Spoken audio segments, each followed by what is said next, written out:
Hello, everybody. Welcome to iExamB. This is Amrita, your law faculty at iExamB. Let us discuss a very important topic and a very trending topic from banking law sector now. But before we start discussions about it, don't forget to subscribe to our YouTube channel of iExamB. Press the bell icon and stay updated with all such kind of beneficial news, videos, legal GK and whatnot. Also, you can write to us at hello@iexambi.com for any updates and information.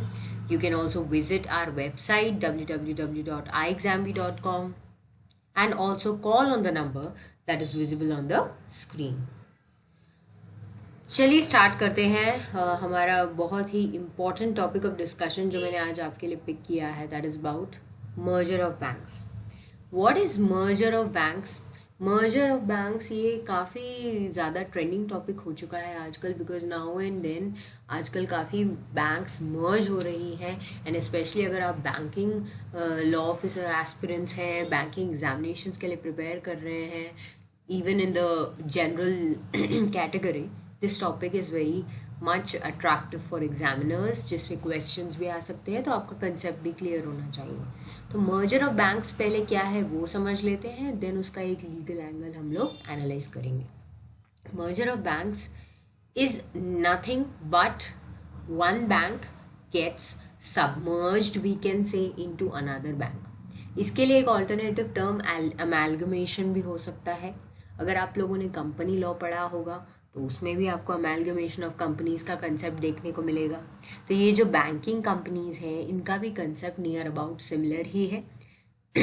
For example, कोई छोटी bank है और एक बड़ी bank है.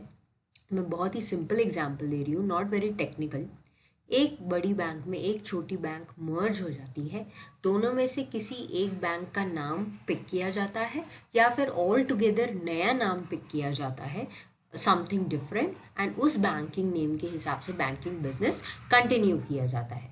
But what is important here is that two banks are being merged into each other. It can be two or more than two. Okay, ऐसा ज़रूरी नहीं है कि बैंक्स दो ही होनी चाहिए. Minimum there should be two banks. Two or more banks merge together and form as one.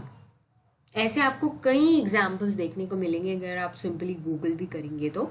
ये सब क्यों किया जाता है, मर्जर ऑफ बैंक्स क्यों होता है? This happens just for many reasons, like more profit making, smoothly running banking business, loans लेने की कैपेसिटी बढ़ जाती है, लॉसेस से छोटे बैंक्स को बचाया जाता है. ऐसे कई सारे इकोनॉमिकल एस्पेक्ट्स हैं जिस वजह से मर्जर ऑफ बैंकिंग्स किया जाता है. And in India if we look into the banking scenario, public sector banking system is more than 70% market share is being held by the public sector banks in India. मतलब India में 70% से ज़्यादा market share जो है banking में वो public sector banks को belong करता है. These are very successful banks. Public sector banks are very successful in India. Nationalise banks जो होते हैं, एंड ऑल्सो ये भी कहा जाता है दैट कई सारे पब्लिक सेक्टर बैंक्स हो चुके हैं इंडिया में, इसलिए इनको कंसोलिडेट करना, अमेलगमेट करना या मर्ज करने के लिए सोचा जाता है. एंड कई बार बैंकिंग सिनेरियोज में मर्जर्स का कंसेप्ट इसीलिए डिस्कस किया जाता है for more benefits in economies of scale and scope. So this merger can lead to more benefits in the economic sector. ये एक इमेज है जो सेल्फ एक्सप्लेनेटरी है, जिससे आपको कई सारे बैंकिंग के मर्जर्स समझ में आएंगे. ये नियर अबाउट 2020 में ये मर्जर्स हुए थे.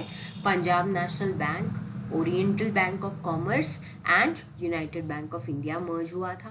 Then Canara bank and syndicate bank got merged, and Union Bank, Andhra Bank, Corporation Bank, then Indian Bank, Allahabad Bank. ये सारे एग्जाम्पल्स हैं जो कॉमन एग्जाम्पल्स हैं जो मर्जर ऑफ बैंक्स के हो चुके हैं इंडिया में. And like this has become a very prevalent concept in India. अब इसका हम लोग ये देखते हैं कि मर्जर्स को रेगुलेट कौन करता है. Does RBI do that job?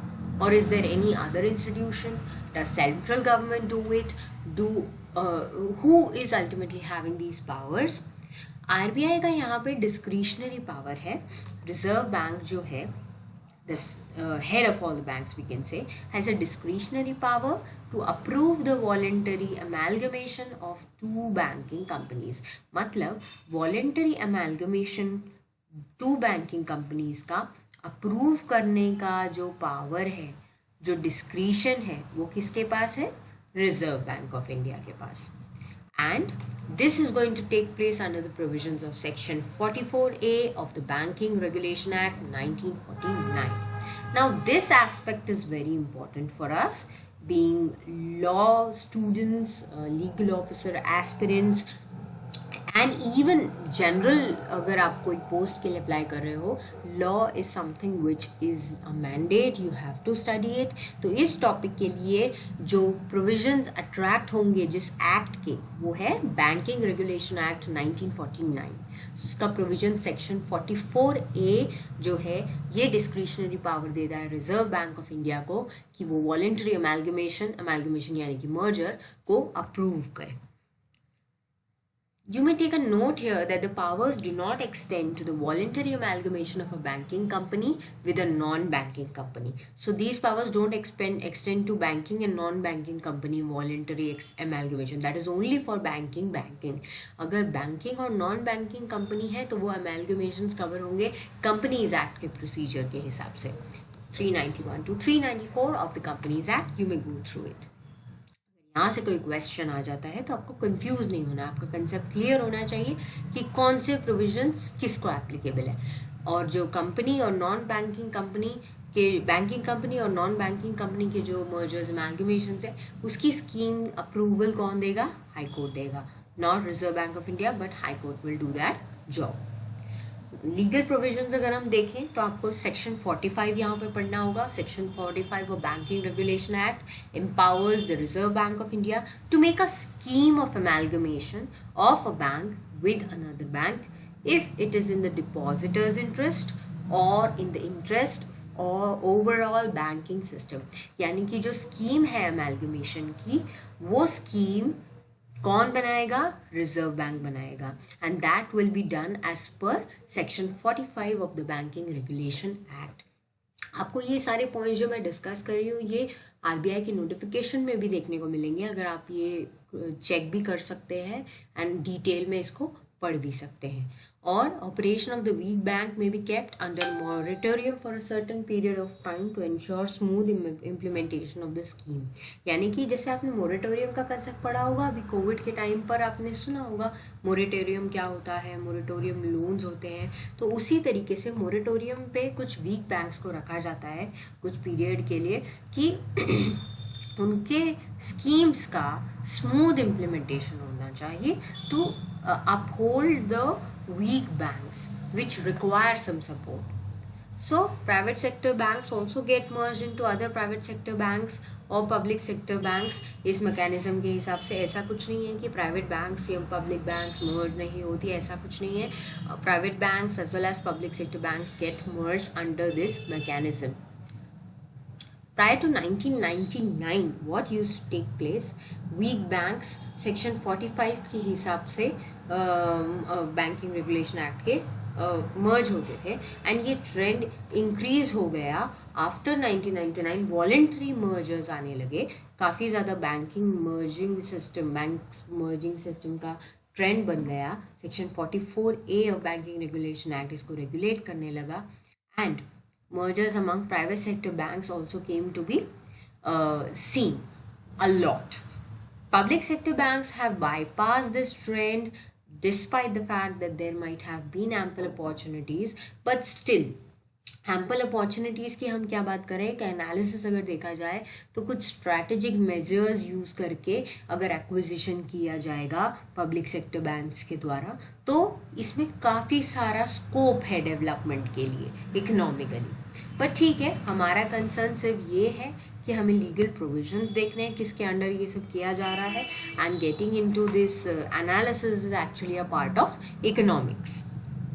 Section 44A of the Banking Regulation Act also requires that After the scheme of amalgamation is approved by the requisite majority of the shareholders in accordance with the provisions of the section, it shall be submitted to Reserve Bank of India for sanction. यानी कि जो scheme बनाई गई है amalgamation के लिए उसका पहले अप्रूवर होना चाहिए, उसका एक डेफिनेट प्रोसीजर दिया गया है सेक्शन में, आप सेक्शन को डिटेल में पढ़ सकते हैं, and that has to be approved by majority of the shareholders in the banking company, and then it shall be submitted to the Reserve Bank of India for sanction.